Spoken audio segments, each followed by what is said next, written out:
Thank you, Mr. Speaker, my honorable colleagues in Congress. Thank you for this opportunity to defend myself and clarify some facts.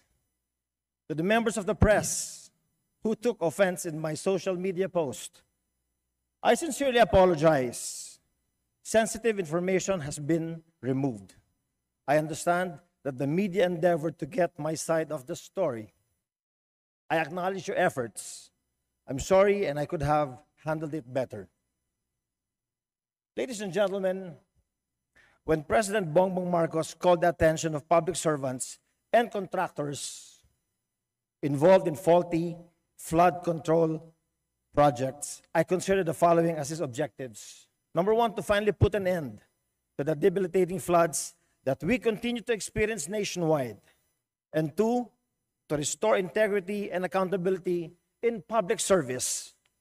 I could not agree more with the President that we as a nation have suffered enough due to the rampant floods and that the time to fix this is long overdue. Sadly, my friends, the floods we experienced in the past 2 weeks are expected to remain or occur according to Pag-asa's latest forecast. Now, while fixing our flooding issue needs to be top priority for government today, Mayor Bernie Tacoy of Mataguog, Leyte exploits this viral topic by sensationalizing false information to the media. Now let me clarify the facts. In an interview with RMN Tacloban, Mayor Tacoy complained that the Mataguog flood control project was destroyed due to substandard materials, much as he admitted that the project was still ongoing and unfinished. This fact somehow got lost in translation as articles and posts were written on the same subject. To set the facts straight, we asked the DPWH, 4th District of Leyte, and they clarified that the reason why the flood control wall was damaged is because the project is still ongoing, hindi pa po tapos. Nagsimula ang proyekto in February of this year at matatapos pa lang sa Nobyembre. Kakatapos pa lang po ng kalagitnaan ng paggawa ng flood control na yan. And I will explain later why this is very critical. But second, Mayor Tacoy complained that the LGU was not consulted. This is very misleading because with DPWH projects, ladies and gentlemen, the agency is required to coordinate and inform the LGU. Kaya nga po makikita nyo sa picture na yan, no? Sinasabi niya hindi raw nakipag-coordinate ang DPWH. Pero in January 16, ayan, may coordination meeting sila. Andiyan pa yung grid coordinates para malaman niyo exactly kung yan nga ba yung opisina nitong Mayor Tacoy na ito. He complained in an exchange with local press that the DPWH did not get a building permit. Now, we asked the DPWH and they said that the building permits are not required for buildings. These are required for buildings only, pero hindi po ito building. Flood control po ito. There is no need for an occupancy permit because no one lives in a flood control project. What is needed, though, is a certificate of non-coverage from the DENR, which was procured months prior to the start of the project, September of 2024. Nagsimula ang proyekto in February of 2025. Now let's look at exactly what happened during last week's heavy rains that caused a portion of the flood control walls to fall. Noong August 25 po, napakalakas ho ng ulan. In fact, yung DILG kinancel ang trabaho, kinancel ang eskwela. Napakalakas ng ulan, bumaha ng gusto sa Mataguog. Dahil ang Mataguog, napapaligiran po yan ng dam at yan po ang naging catch basin ng distrito namin. And again, yun ang nag-cause na nasira ang flood control kasi nga, hindi pa tapos, hindi pa completed ang project. Now we ask, what was that portion that was not yet finished? When we searched for answers, we found that a certain element, ang tawag po na doon ay lock.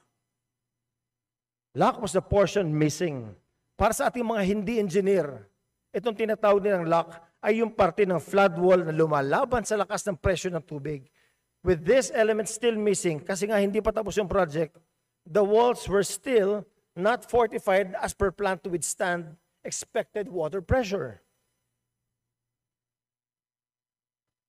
In Leyte, we have the so-called Hibulagnan Dam, situated in the municipality of Villaba, katabi ito ng Matagob, and it splits into two tributaries.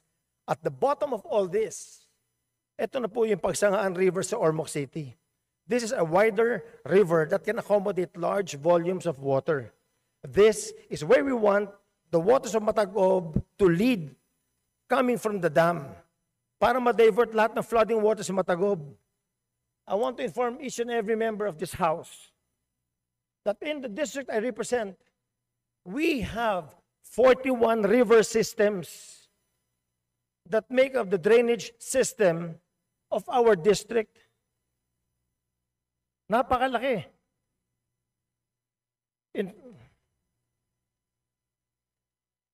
Now, a visit of the actual project is in question.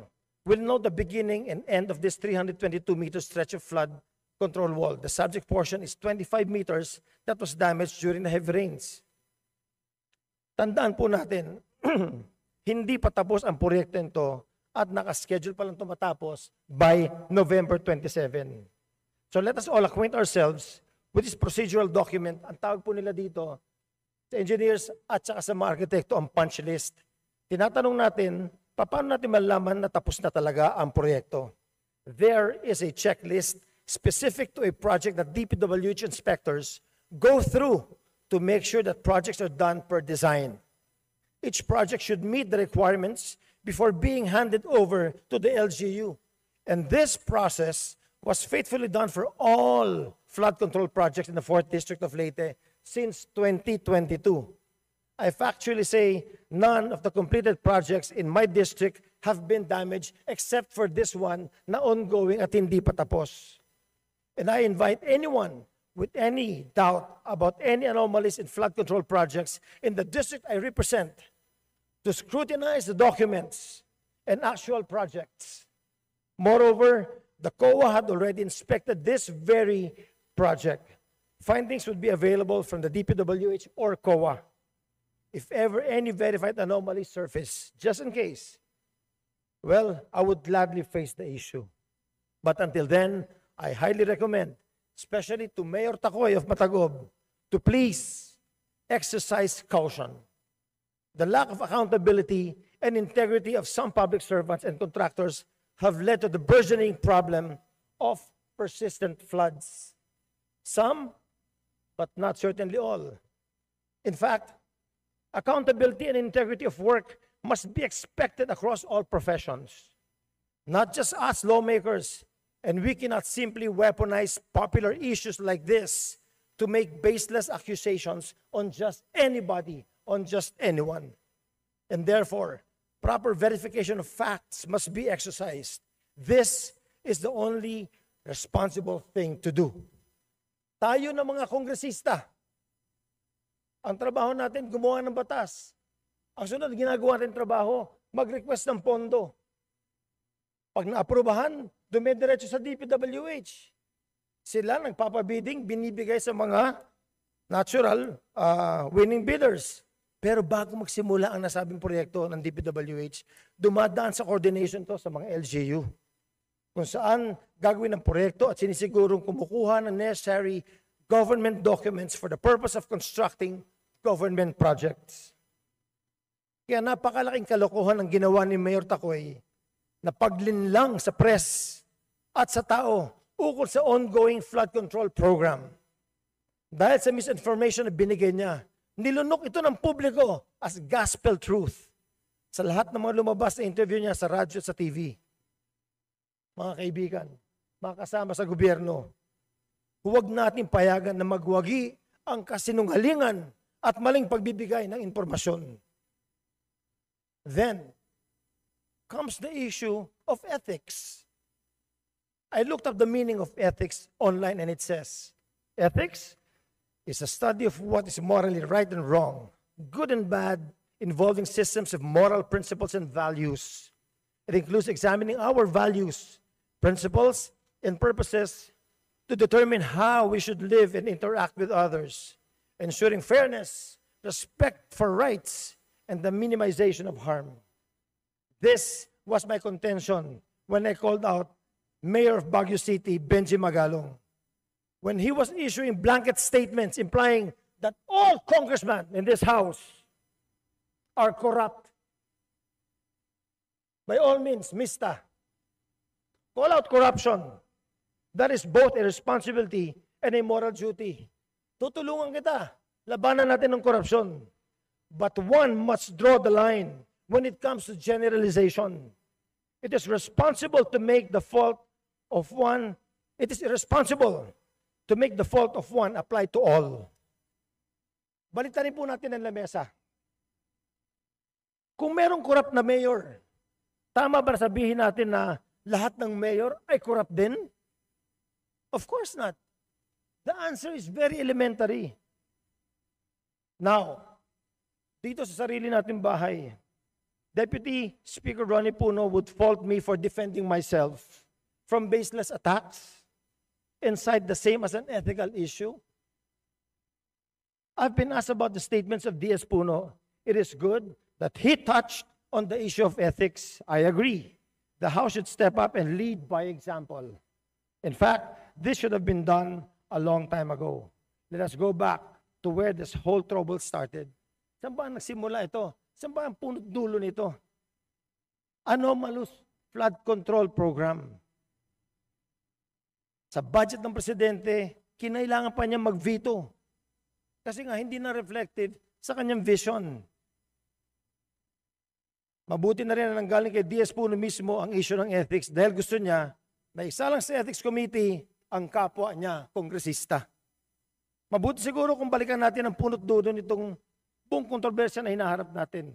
Itong flood control na inabuso ng ilan pero sinagasaan ng lahat. Huwag po nating lahatin. Kung may ethics committee man lang, isa lang din natin yung kumate ng budget. Huwag na natin simulan sa 2022 kung gusto nyo kahit nung 2025 lang. The same standard should apply to all. No sacred cows. You speak of ethics when one rises to defend his name from baseless allegations. All the more ethics should come into play when a whole institution is tarnished over the lack of accountability of some. Ladies and gentlemen, to end this privileged speech of mine, in 1991, thousands of people died in Ormoc because of a flash flood. 8,000 people perished in 45 minutes. But under our watch, we have gone to great lengths to ensure that all projects are not substandard and all are above board. Prior to 2010, bago kami umupo sa Congress, marami kami naabutan na tulay na walang sapa, na walang tubig sa ilalim, pero nilagyan na lang ng tulay. Dear colleagues, no less than the President of the Philippines has called out and exposed the issue on flood control. Alam naman natin, sa puso at isip natin ang punot dulo ng lahat ng ito. Nasa konsensya na ng bawat isa sa atin kung tayo ay naging bahagi ng lahat ng usaping ito. Daghang kayong salamat, Mr. Speaker. Magandang hapon po sa lahat. Thank you.